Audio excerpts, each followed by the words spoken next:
Very few games are bouncing around in the hearts of those of us who grew up in the 90s as much as Crash Bandicoot. Sure, there are the Sonics and Marios out there that are seen as the real kings of the platformer genre, and while Crash might not outdo them in the eyes of most, it is without a doubt one of the most beloved franchises in the entire genre, and also paved the way for many 3D iterations of the genre that came after it. Whether it's Crash Bandicoot's style, characters, or its gameplay mechanics, many of the 3D platformers we know and love today owe at least a little something to Crash, as it was one of the very first games to do the 3D platforming thing totally right. As such, what most people think of when the world of Crash is brought up is the original 3 games on the PlayStation 1, while there are other games that came out much later in the series, and we will mention how they factor into today's topic. There's no denying that the first 3 mainline games are the bread and butter of the series, with a series so successful and popular that is hailed as many gamers' favorite games even today. Well after the 20-year mark has passed for them,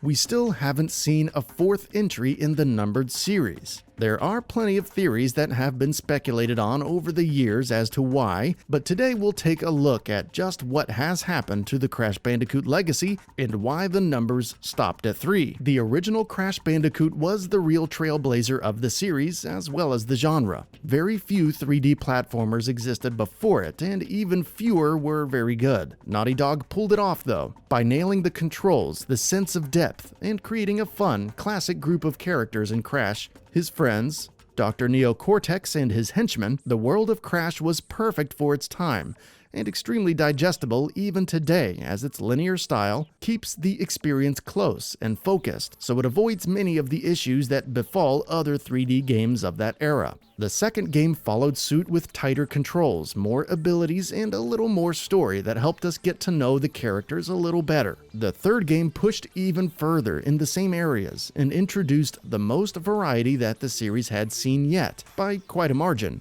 but also perhaps started to show the limitations of the franchise in its current form. Where else do you go with the concept? The games had already explored ice levels, time traveling to the past and future, running towards the screen, away from various terrible things, racing levels, underwater levels, and a litany of different types of boss fights. What else is there? Well, after Crash played the kart racing card and tried something fairly interesting with Crash Bash, Universal Interactive made the decision shortly after this that made sense on paper but would not end well for fans of the original 3 games, taking Crash multi-platform and farming it out to different developers. While this did free up Naughty Dog to try new things with Jak and Daxter and eventually The Last of Us, it also handed control of the rest of the series to other parties with different agendas, and thusly that had very different plans for Crash. As such, we got some very different types of Crash games. Crash Bandicoot Wrath of Cortex is considered to be the 4th game in a technical sense, as its story does acknowledge the events of Warped, and takes place not too long after said events.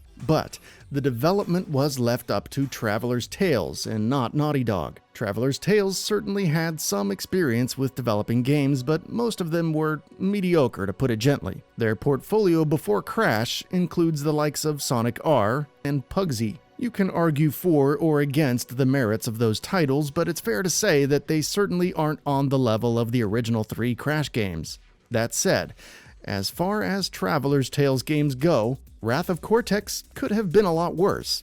And to be fair, it does follow suit with the previous games in a lot of its gameplay. There's a hub world that you select levels and unlock new ones in, and the levels themselves are heavily inspired by the ideas of the original 3 games. They're largely linear, the boxes and abilities generally work the same way, and there's even a lot of level types from the original games present here. The game did mix in a few ideas of its own, but most of the best parts of Wrath of Cortex were the ones they lifted from 2 and 3. Even still, the game was by no means a failure at the time. Most reviewers gave it something between 5 and 8, which indicates the game is above average. although many would remark on how it leaned too heavily on the ideas of its predecessors. Despite that, some bland levels, and a ho-hum Crash Bandicoot story, the series was considered viable and would continue on with more games of average overall quality for the next decade. Given that history, it would make sense that fans started clamoring for the series to get back to basics, as it has become a bit of a mess at this point. In a way,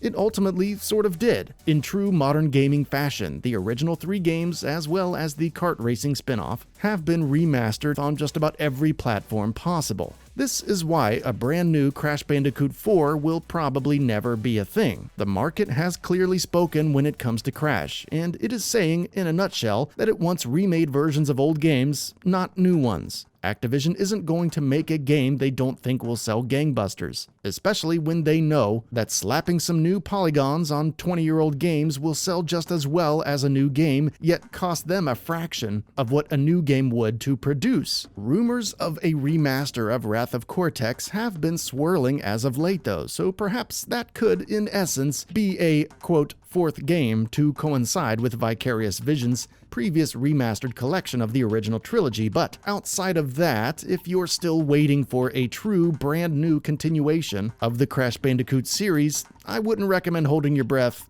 at all. Unless, of course, you've developed a way to harness the power of Cortex's crystals and warp yourself into another universe where corporations care more about art than money.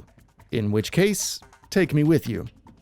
That's it for this video. If you enjoyed and would like to see more, feel free to hit that subscribe button and hit the notification bell to ensure you'll be notified when new videos go up.